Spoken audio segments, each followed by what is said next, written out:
हम कर रहे हैं इकोनॉमिक्स। तो इकोनॉमिक्स में जो है हमारा कौन सा चैप्टर है? इन्फ्लेशन। इन्फ्लेशन में हम करेंगे सस्टेनेबल इन्फ्लेशन। ठीक है, क्या करेंगे? सस्टेनेबल इन्फ्लेशन करेंगे। तो ये होती क्या है, ये किसके अंडर आती है? तो ये जो है आरबीआई, ठीक है ना, रिजर्व बैंक ऑफ इंडिया जो है क्या कहता है कि हमारी इंडियन इकोनॉमी के अंदर, किसके अंदर? इंडियन, हमारी जो है इंडियन इकोनॉमी में जो है हमारा इन्फ्लेशन रेट जो है जाने के वो कितना होना चाहिए?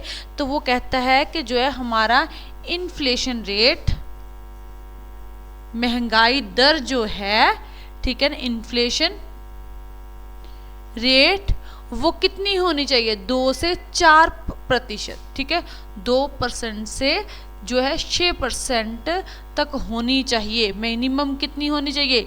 ये है मिनिमम। मिनिमम जो है वो 2% होनी चाहिए और मैक्सिमम जो है वो कितनी होनी चाहिए? 6%। ठीक है, तो ये जो है हमारी इकोनॉमी के लिए अच्छी है कि जो है इन्फ्लेशन का वो रेट जो हमें धारण करना चाहिए, कि हमारी इकोनॉमी को आरबीआई क्या कहता है कि इन्फ्लेशन का वो रेट जो हमें धारण करना चाहिए, जो हमारी इकोनॉमी के लिए सही है। ठीक है ना, कि जो हमारी इकोनॉमी के लिए क्या है? सही है, जिससे जो है क्या होगा? हमारी इकोनॉमी बढ़ेगी। ठीक है ना, कि वो इन्फ्लेशन रेट जिससे हमारी इकोनॉमी के लिए जो धारण करना चाहिए, जो हमारी इकोनॉमी के लिए सही है, हमारी इकोनॉमी की हेल्थ के लिए सही है, उसे क्या कहते हैं? सस्टेनेबल इन्फ्लेशन कहते हैं। ठीक है, तो सस्टेनेबल इन्फ्लेशन क्या होगा कि आरबीआई कहता, जिसमें कहता है कि जो हमारी इकोनॉमी के लिए इन्फ्लेशन रेट सही होगा, कितना सही होगा? 2% से 6% के बीच में। मिनिमम कितना होना चाहिए? 2%। और जो है अगर सबसे अधिक से अधिक कितना होना चाहिए? तो वो होना चाहिए 6%। ठीक है, तो ये हमारी इकोनॉमी के लिए बिल्कुल सही होगा, सस्टेनेबल इन्फ्लेशन होगा कि महंगाई दर जो है बिल्कुल स्टेबल है। ठीक है, ठीक सही चल रही है, तो ये हमारी इकोनॉमी के लिए, हेल्थ के लिए बिल्कुल ठीक होगा। क्लियर है? तो ये क्या हो गया? Sustainable inflation. क्लियर? ओके।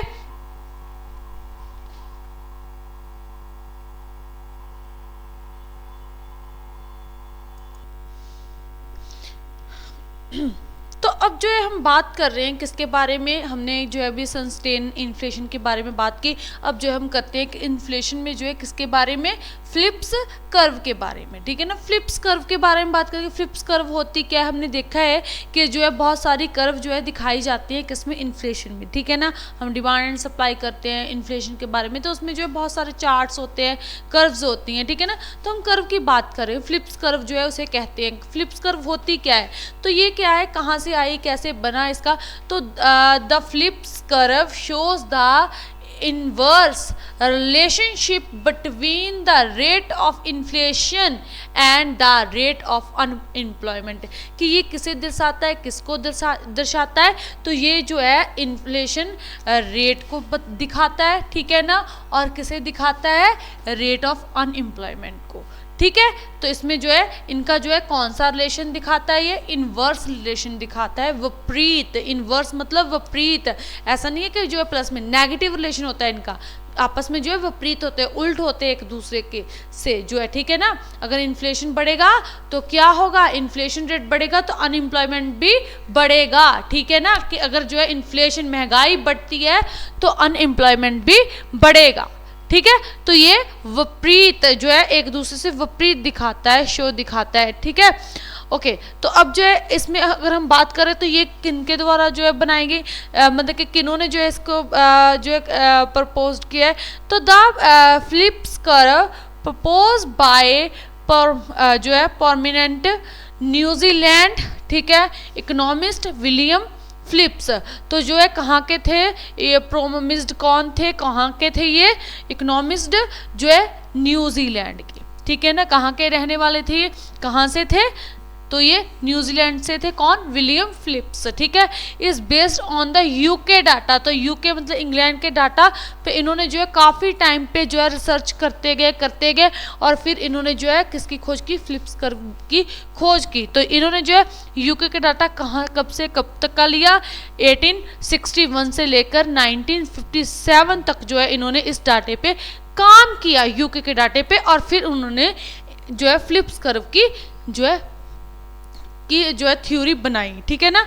तो ये इनको देखो कितना टाइम लगा इस कर्व को बनाने के लिए, समझने के लिए, कितने सारे इन्होंने जो है फिर मतलब कि इनसे जो है इन्होंने बनाया। तो ये कर्व कैसे होती है, इसमें जो है क्या है, अगर हम बात करें तो इसका जो है कैसे बनेगा, देखो क्या होगा, इधर होगा अनएम्प्लॉयमेंट जो है रेट, ठीक है ना, अनएम्प्लॉयमेंट रेट, अनएम्प्लॉयमेंट रेट, ठीक है। और इस तरफ हम क्या होगा, तो इस तरफ क्या होगा इन्फ्लेशन रेट, इस तरफ क्या होगा इन्फ्लेशन रेट,